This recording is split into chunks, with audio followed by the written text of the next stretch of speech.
Good Friday is here, and we have gone past the hour of 12.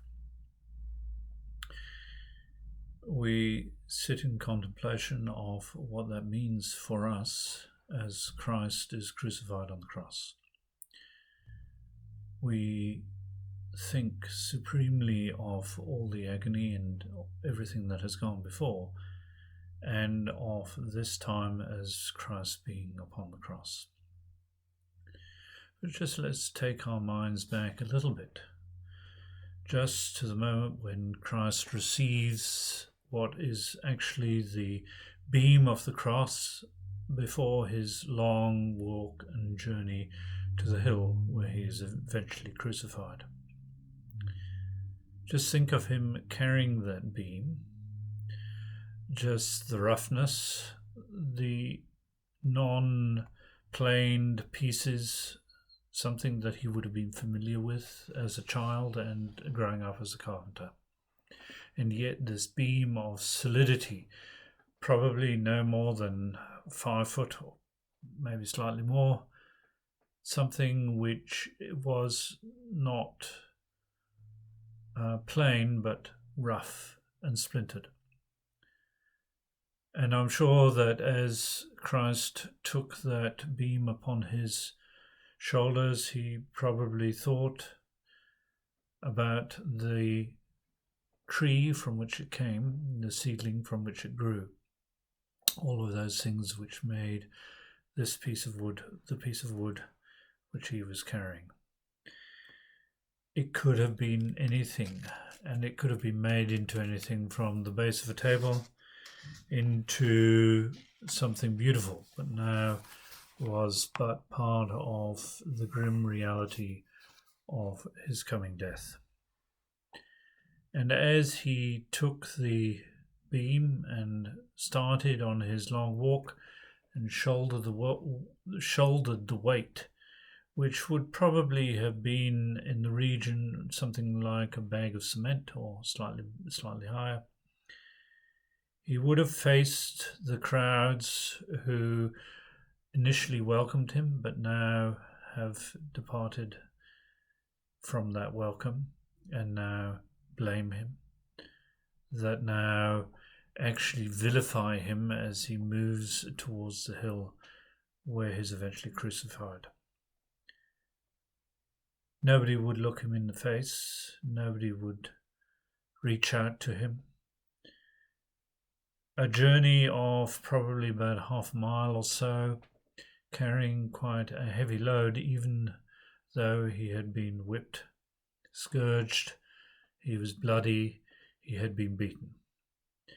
And yes, he would have had something like a very pale face as he emptied himself, taking the form of a slave that carries the heavy burdens. He humbled himself even to the point of death. He took it upon himself to climb this way. The Roman legions and the Roman people were fond of crucifixion. They had it down to fine art. It was precision manner of creating death, creating pain, and creating the agony of the one crucified. They had mastered this like humanity masters everything so often for terms of cruelty, in terms of creating pain. The actual crucifixion of placing the nails between the wrists so that they wouldn't tear out of the palms as such.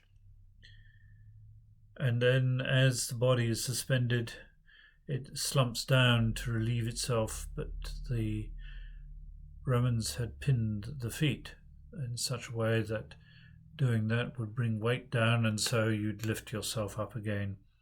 And this movement between sagging and upwards would continue to create pain and suffocation as the day grew longer and the time went by. Hundreds, if not thousands, of people died in this manner. He knew, as he carried the cross, he knew exactly what to expect. I'm sure he had seen it hundreds, if not thousands of times before as he travelled through Palestine. We imagine the wet, the sweat, the heat, the crowds all jabbering and all pointing and all being unsympathetic. The crowd laughing as he collapses under the beam. No sympathy from the soldiers who accompanied him, who pointed and jeered at him, making sure that he continued on his way. All of this, what does it really mean? What does it reflect? Just another dreamer on his way to nowhere, another innocent man on his way to his death. So many thousands of millions of other innocent people have died ugly and anonymous deaths. Why should we remember this particular one? And the Appian Way, after the Spartacus uprising in 71 BC, 6,500 rebellious slaves were crucified along the Appian Way.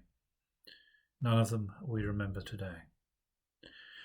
Hundreds and thousands of people were put into the gas chambers of Auschwitz and the various other killing fields around the world. We've had our Rwandas, we've had all of these things, and yet we don't really remember any of the victims, any of the people that have died, even in the COVID-19 crisis of the moment. How many of us really remember those who have died? How many of us could regale us with the stories of those people?